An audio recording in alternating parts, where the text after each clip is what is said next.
Series గారు ఇక్కడ hi.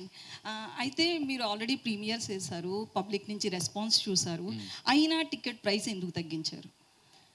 అందరూ చూడాలని, ఎక్కువ మంది చూడాలంటున్నా. ఇప్పుడు ఎక్కువ ప్రైస్ పెట్టడం వల్ల చాలామంది థియేటర్కి వద్దాం అనుకుంటున్న వాళ్ళు కూడా రావట్లా.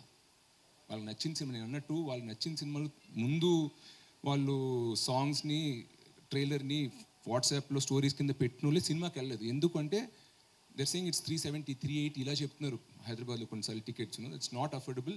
అదే ఒక 1 వీక్ అయ్యాక మళ్ళీ 100, 150కి వస్తుంది అని చెప్పి. So I have noticed that certain times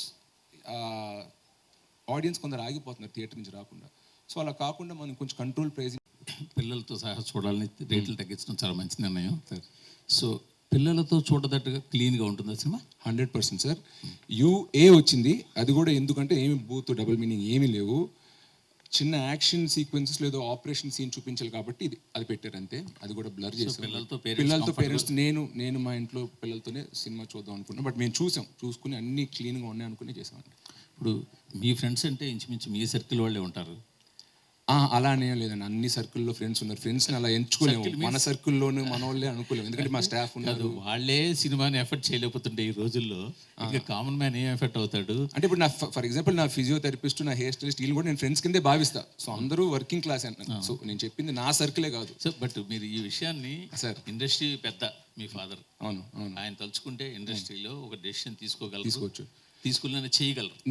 నా చిన్న నమ్మకం ఏంటంటే మన బడ్డీ సినిమా తర్వాత చాలా సినిమాలు దీన్ని అడాప్ట్ చేసుకుంటారు, నాకు ఒక చిన్న ఫెయిత్ అయితే ఉంది. అండ్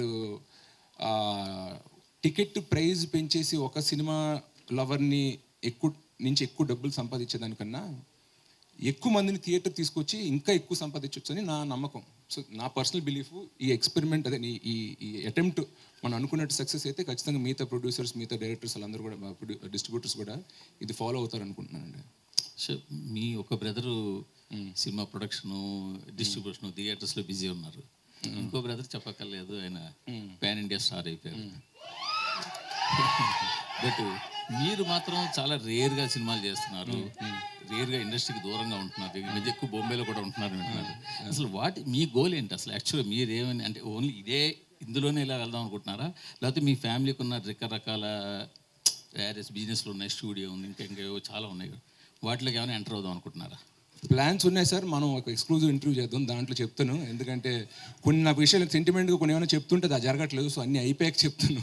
ఎందుకంటే మీరు చాలా ఐడియాస్ ఉండేవి మీకు, చాలా అంటే మీరు చాలా దూరం ఆలోచించి ఇంతకుముందు మ్యాగజైన్ రన్ చేశారు. బర్త్డే గురించి చెప్పండి సార్.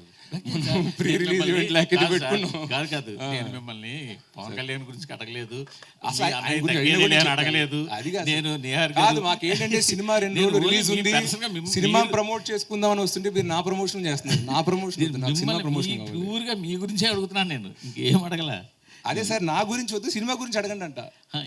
అదే సినిమా గురించి. మీరు ఎందుకు మీ సొంత బ్యానర్లో ఎందుకు సినిమా జరగట్లేదు? పోయిన సినిమా ఊర్వశి రాక్షసు మా బ్యానర్. అది ఎప్పుడు సార్? అది సినిమాలు అన్నప్పుడు టైం పడతాయి సార్. మీరు బట్టి ఇప్పుడు పెద్ద అయిపోయారు కదా. సరే sir. Next Sirish, sir. Hi. So I have 2 questions. First question ఏంటంటే మీరు టెడ్డీ నుంచి కొంచెం అడాప్ట్ చేసి బడ్డీగా చేశారు కదా. ఈ మధ్య ఈ నారేటివ్ యూనివర్స్ కాన్సెప్ట్ చాలా ఫేమస్ అవుతుంది. సో టెడ్డీకి బడ్డీకి ఏదైనా are they a part of the same narrative universe?